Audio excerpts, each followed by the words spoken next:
حضرت عمر جن کو تخت حکومت پہ بیٹھتے تھے اور ان کا تخت کو سونے زبرجد کا نہیں تھا، مسجد نبوی کی چٹائی تھی، اور سارا دن وہاں بیٹھ کے لوگوں کی باتیں سنتے، اور جب رات کے اندھیرے گہرے ہوتے عمر بھیس بدل کے مدینے کی گلیوں کا گشت کرتے۔ کہا تمہارے گھر سے دھواں نکل رہا ہے اور بچے رو رہے ہیں، ان کو کھانا کیوں نہیں دیتی؟ کہنے لگی عمر کی جان کو رو رہی۔ عمر کے پاؤں تلے سے زمین نکل گئی۔ کہا کیا ہوا؟ کہا 3 دن سے ہمارے ہاں کھانے کے لیے کچھ نہیں ہے، روزانہ بچے روتے ہیں اور میں ہنڈیا کے اندر پتھر ڈال کر کے نیچے سے آگ ڈالتی رہتی ہوں کہ بچے انتظار کر کر کے سو جائیں گے، کم بخت سو بھی نہیں رہے، اور وہ پتھر پکیں گے بھی کیا، اور میں عمر کی جان کو رو رہی ہوں۔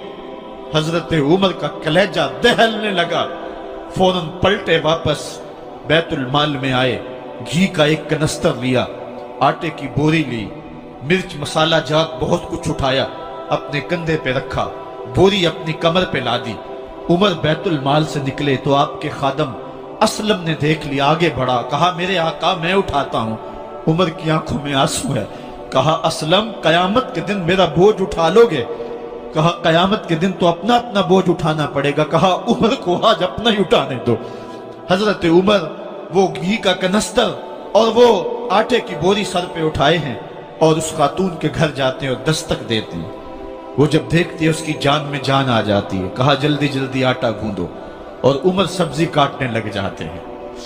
حضرت عمر رضی اللہ تعالی عنہ سبزی تیار کر دیتے، ادھر آٹا گند جاتا ہے، اور پھر اوپر چولہا رکھا جاتا ہے، چولہے کے اندر آگ رکھی جاتی ہے، وہ کھانا پکانے لگتی ہے، آگ بجھتی ہے۔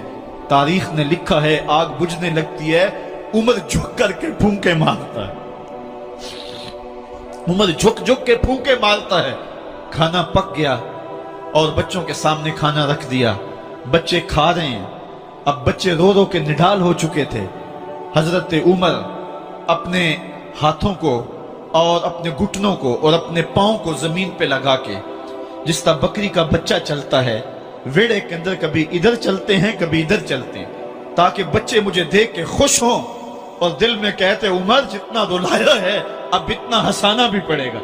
تو کبھی عمر امیر المومنین، یہ میں کسی آج کے جو ہے وہ لوگوں کے ووٹوں پہ منتخب ہونے والے حکمران کی کہانی نہیں سنا رہا، میں اس عمر کی کہانی سنا رہا ہوں جو 23 لاکھ مربع میل کا حکمران ہے، آدھی دنیا کا بادشاہ ہے۔ حضرت عمر جو ہے جس طرح بکری کا بچہ چلتا ہے، اس طرح اپنے ہاتھ اور اپنے گھٹنے زمین پہ ٹیک کر کے جو ہے وہ اس طرح چلتے ہیں۔ بچے عمر کو دیکھ کے مسکراتے ہیں۔ جب بچے مسکرانے لگے تو حضرت عمر نے اس خاتون سے کہا بڑھیا عمر کو معاف کر دے۔ اس نے کہا تو اتنی ہمدردی کیوں کرتا ہے؟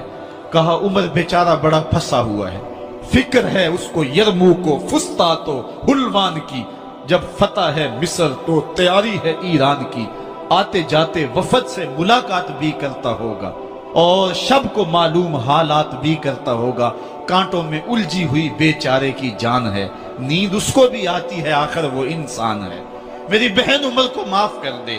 اس نے کہا نانا عمر کی بات میرے سامنے نہ کر، قیامت کا دن ہوگا، عمر کا گریبان ہوگا اور میرا ہاتھ ہوگا۔ جب اس نے یہ بات کہی تو عمر برداشت نہ کر سکے، بچوں کی طرح بلک بلک کر رونے لگے۔ کہا وہ بد نصیب عمر تیرے سامنے ہے، آج ہی کہلا جو کہنا ہے، قیامت کے دن مجھے معاف رکھنا۔ اس نے کہا تو عمر ہے؟ کہا بد نصیب عمر تیرے سامنے کھڑا ہوں۔ میرے عمر کہتے ہیں اگر دجلہ کے کنارے ایک بکری کا بچہ بھی پیاسا مر گیا، اس کا حساب بھی عمر سے لیا جائے گا۔ حضرت عمر نکلے یروشلم میں، ایک اونٹ ہے ایک غلام ہے، کبھی وہ سوار ہوتا ہے کبھی آپ باری مقرر کی ہے۔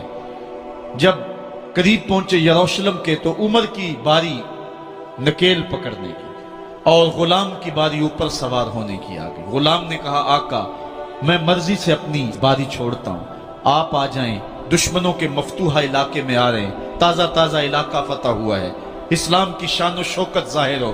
عمر نے کہا اسلام کی شان و شوکت ایسے ظاہر نہیں ہوتی ہے، اپنی باری پہ تم بیٹھو گے، اپنی باری پہ میں بیٹھوں گا۔ لوگ منتظر کھڑے ہیں، دور سے جب دیکھا کہا اس کی ہیبت سے کانپتے تھے ہم، یہ تو کوئی حبشی لگتا ہے، رنگ کالا ہے، ہونٹ موٹے ہیں، اس سے تو زیادہ حسین اس کا غلام ہے جو آگے آگے چل رہا ہے۔ حضرت ابو عبیدہ نے کہا دھوکہ کھا رہے ہو، ہمارا آقا وہ نہیں ہے جو اونٹنی کے اوپر سوار ہے، ہمارا آقا وہ ہے جو لگام تھامے آگے آگے چل رہا ہے۔ حضرت عمر رضی اللہ تعالیٰ عنہ کو آگے بڑھ کے جابیہ کے مقام پہ حضرت ابو عبیدہ بن جراح نے استقبال کیا، تو حضرت عمر آگے بڑھے اور انہوں نے آگے بڑھ کر کے حضرت ابو عبیدہ کے دونوں کندھوں پہ ہاتھ رکھا، اور سنو حضرت عمر نے کیا کہا، کہا لا الہ الا اللہ انا کنا اذل قوم فاعزنا اللہ بالاسلام، کہا کہ لا الہ الا اللہ، اے ابو عبیدہ بن جراح، ہم ایک ذلیل قوم تھے اور اللہ نے ہمیں اسلام کی وجہ سے عزت عطا کی ہے۔ اور میں تمہیں ایک تاریخ ساز بات کہنے لگا ہوں، اور وہ یہ ہے کہ جب تک ہم اس عزت والے اسلام کے دامن کو تھامے رہیں گے ہماری عزت قائم رہے گی، اور جب اسلام کے علاوہ کسی اور جگہ سے عزت ڈھونڈیں گے تو رسوا کر کے رکھ دیے جائیں گے۔ یہ ہے وہ خلاصہ جو حضرت عمر نے امتوں کے عروج و زوال کا بیان کیا ہے۔ اس امت کو جو خیرات ملی ہے تخت و تاج کی، وہ پینٹاگون سے نہیں ملی، وہ واشنگٹن سے نہیں ملی، وہ وائٹ ہاؤس سے نہیں ملی، وہ محمد عربی کے جوڑوں کا صدقہ ملی ہے۔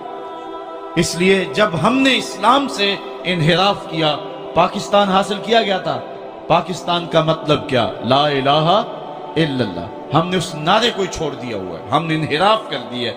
آج ہماری نظریں مغرب کی طرف لگی ہیں کہ تخت و تاج اس سے نصیب ہوتے ہیں، اور دنیا کے اوپر ہم رسوا ہو کے رہ گئے۔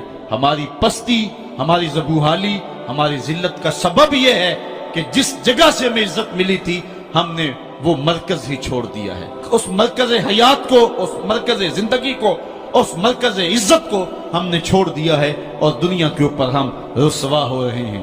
انہی حضرت عمر کی کہانی ہے۔ وادی تہامہ سے گزر رہے تھے کہ بچوں کی طرح بلک بلک کے رونے لگے۔ کہا عمر جوان آدمی ہو اور بچوں کی طرح بلک کے رو رہے ہو؟ کہا تم نہیں جانتے، مجھے بچپن کی کہانی یاد آ گئی۔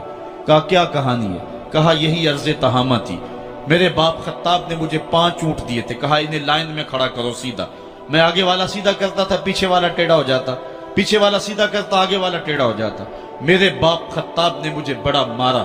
کہا ایک عرب کے بیٹے ہو کہ تم سے 5 اونٹ لائن میں کھڑے نہیں ہوتے؟ کہا ایک زمانہ عمر پہ وہ تھا کہ اس سے 5 اونٹ لائن میں کھڑے نہیں ہوتے تھے، اور آج شرق سے لے کر غرب تک 23 لاکھ مربع میل کی حکمرانی اور انسان بھی لائن میں کھڑے ہیں۔ یہ محمد عربی کے جوڑوں کا صدقہ نہیں ہے تو اور کیا ہے؟ عمر سے تو 5 اونٹ لائن میں کھڑے نہیں ہوتے تھے۔